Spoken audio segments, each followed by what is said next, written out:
नमस्कार दोस्तों, मैंने कुछ दिन पहले आपको system file checker command SFC को यूज करना सिखाया था कि कैसे आप बिना नई विंडो इंस्टॉल किए अपनी विंडोज से किसी भी तरह के एरर को ठीक कर सकते हैं। लेकिन आज मैं आपको बताने जा रहा हूं कि यदि आपके लैपटॉप में विंडो इस तरह से करप्ट हो जाए कि आपका सिस्टम बूट ही ना हो, विंडो एक जगह आके स्टक हो जाए, तो कैसे आप अपनी विंडो को फिर से रिपेयर कर सकते हैं। तो इसे रिपेयर करने के लिए आपको एक बूटेबल विंडो की पेन ड्राइव की जरूरत पड़ेगी। यदि आपके पास है तो ठीक है, नहीं तो आप अपने किसी फ्रेंड से मांग सकते हैं। यदि आपके पास बूटेबल विंडोज की पेन ड्राइव नहीं है तो मैं आपको बताता हूं कि कैसे आप इसे बना सकते हैं। सबसे पहले आप ब्राउज़र में टाइप कीजिए विंडोज 10 ISO और सर्च कीजिए। फिर आपको जो फर्स्ट लिंक गूगल पर मिले आप उसे खोल लीजिए। उसके बाद आप स्क्रीन पर राइट क्लिक कीजिए और सबसे नीचे इंस्पेक्ट पर क्लिक कीजिए।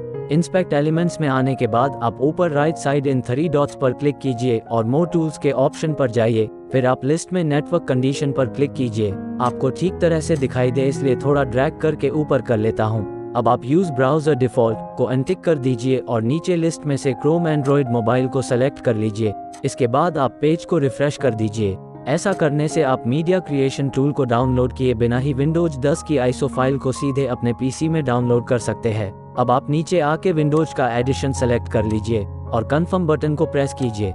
इसके बाद आप लैंग्वेज सेलेक्ट कीजिए, फिर से कन्फर्म कीजिए, थोड़ा वेट कीजिए, आपको 32 और 64 बिट का ऑप्शन मिलेगा। आप अपनी मर्जी से एक ऑप्शन सेलेक्ट कीजिए। विंडो की ISO इमेज आपके कंप्यूटर में डाउनलोड हो जाएगी। इसके बाद आप एक नया टैब ओपन कीजिए और टाइप कीजिए रूफस और एंटर कर दीजिए। उसके बाद रूफस की ऑफिशियल वेबसाइट को खोल लीजिए। उसके बाद इस साइट पर नीचे आके इस एप्लीकेशन का पोर्टेबल वर्जन डाउनलोड कर लीजिए। जब आपकी दोनों रिक्वायरमेंट डाउनलोड हो जाए तो पहले रूफस को ओपन कीजिए, फिर एक पेन ड्राइव अपने लैपटॉप में लगा दीजिए। रूफस के ओपन होने के बाद ये आपकी पेन ड्राइव अपने आप ही इसमें डिटेक्ट हो जाएगी। फिर आप सेलेक्ट बटन पर क्लिक करके विंडो की ISO फाइल को सेलेक्ट कर लीजिए। उसके बाद पार्टीशन में MBR या GPT अपने सिस्टम के अनुसार सेलेक्ट कीजिए। फिर स्टार्ट बटन पर क्लिक कीजिए। उसके बाद के ऑप्शन को रीड करके सेलेक्ट कीजिए और ओके बटन को प्रेस कर दीजिए। आपकी पेन ड्राइव बूटेबल होनी शुरू हो जाएगी।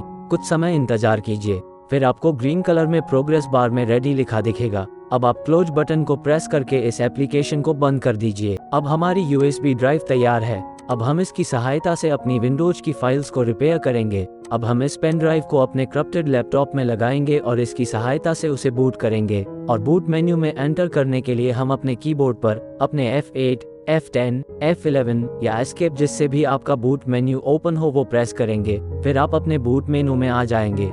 आप यहाँ अपनी USB ड्राइव सेलेक्ट करेंगे और एंटर करके USB से अपने कंप्यूटर को बूट कर देंगे। आपको यहाँ विंडो को इंस्टॉल नहीं करना है। आप नेक्स्ट पर क्लिक करेंगे। उसके बाद रिपेयर योर कंप्यूटर इस लिंक को क्लिक करेंगे। इसके बाद आप ट्रबल शूट पर जाएंगे, फिर एडवांस ऑप्शन को क्लिक करेंगे। उसके बाद जैसे ही कमांड प्रॉम्प्ट को क्लिक करेंगे आपकी CMD विंडो खुल जाएगी। इसे आप एक और तरीके से भी खोल सकते हैं। जब आप इस विंडो पर आते हैं तो आप नेक्स्ट पर क्लिक करने की अपेक्षा आप यहाँ Shift+F10 प्रेस कर सकते हैं। इससे भी आपकी CMD विंडो खुल जाएगी। यहाँ आने के बाद हमें यहाँ कंफर्म करना पड़ेगा कि हमारी विंडोज की वर्किंग डायरेक्टरी किस ड्राइव में इंस्टॉल है और हमारी पेन ड्राइव को कौन सा ड्राइव लेटर असाइन है। तो इसे पता करने के लिए हम टाइप करेंगे नोटपैड और एंटर कर देंगे। नोटपैड ओपन हो जाएगा। फिर हम फाइल मेन्यू में जाकर सेव एज पर क्लिक करेंगे। उसके बाद दिस PC पर क्लिक करेंगे। हम फाइल एक्सप्लोरर में आ जाएंगे। यहाँ हमें C ड्राइव शो हो रहा है। इसे ओपन करके देखते हैं। विंडो की सारी फाइल्स यहाँ है। यही वर्किंग डायरेक्टरी है। यूजर्स को ओपन करके देखते हैं। हमारा यूजर सैंडी बुक शो हो रहा है,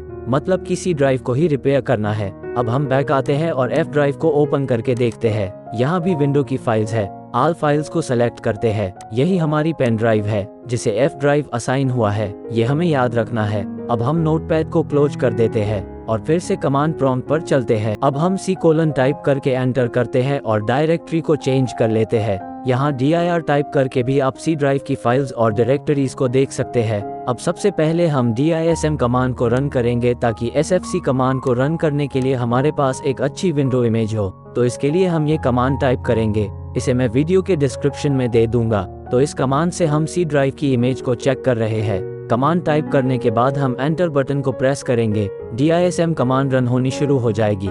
आपको एक एरर भी दिख रहा होगा कि इस ऑपरेशन को परफॉर्म करने के लिए स्क्रैच डायरेक्टरी का साइज कम है। इससे कोई ज़्यादा फर्क नहीं पड़ता, लेकिन इस प्रोसेस को कंप्लीट होने पर मैं आपको बता दूंगा कि कैसे आप इस एरर को भी ठीक कर सकते हैं। ये प्रोसेस कंप्लीट हो चुकी है।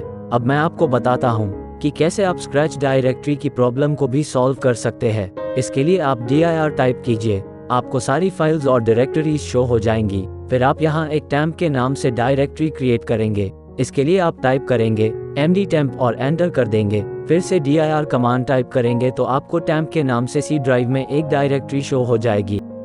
अब आप अप एरो का बटन प्रेस करके अपनी पिछली कमांड को सेलेक्ट करेंगे और कमांड के लास्ट में टाइप करेंगे /scratch dir और डायरेक्टरी का पाथ जो कि है :c:\temp और एंटर कर देंगे। अब आपको कोई एरर नहीं मिलेगा और फिर से dism कमांड रन हो जाएगी।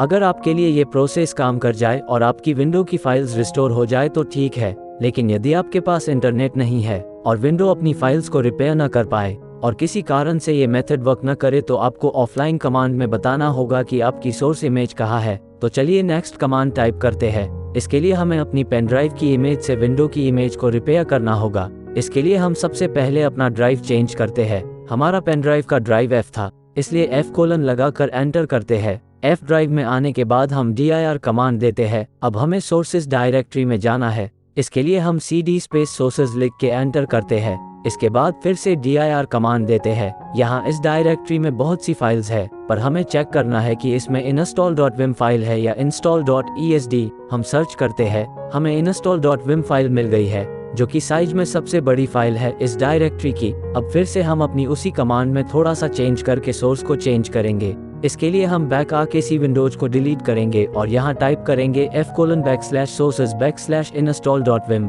और एंटर कर देंगे। ये कमांड अब पेन ड्राइव की install.vim इमेज से विंडो की इमेज को रीबिल्ड करेगी।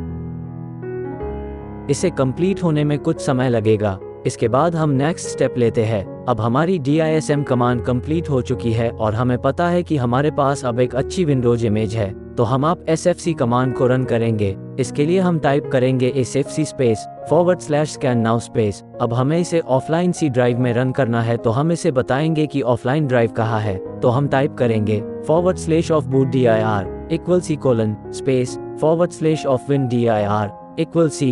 /win_dir=c:/windows और एंटर कर देंगे। अब आपको कोई प्रोग्रेस बार नहीं दिखाई देगा, पर बैकग्राउंड में ये कमांड रन हो रही है। आपको थोड़ी देर वेट करना होगा। यदि कोई एरर होगा तो हमें दिखाई दे जाएगा। कुछ टाइम बाद हमें ये मैसेज मिला है, Windows resource protection did not find any integrity violations. ये कमांड आपकी कंप्लीट हो चुकी है। अब आप cmd विंडो को बंद कर दे, उसके बाद कंटिन्यू बटन को प्रेस करें, आपकी विंडो रीस्टार्ट हो जाएगी। फिर अगर सब कुछ सही से हुआ तो आपकी विंडो बिना किसी एरर के ओपन हो जाएगी और आप फिर से अपनी विंडो के डेस्कटॉप पर होंगे। तो दोस्तों, यदि आपके साथ भी कभी ऐसी दिक्कत आ जाए तो आप एक बार इस मेथड को ट्राई जरूर करना। और यदि आपको ये वीडियो पसंद आया हो तो इसे लाइक और चैनल को सब्सक्राइब करना मत भूलना। धन्यवाद।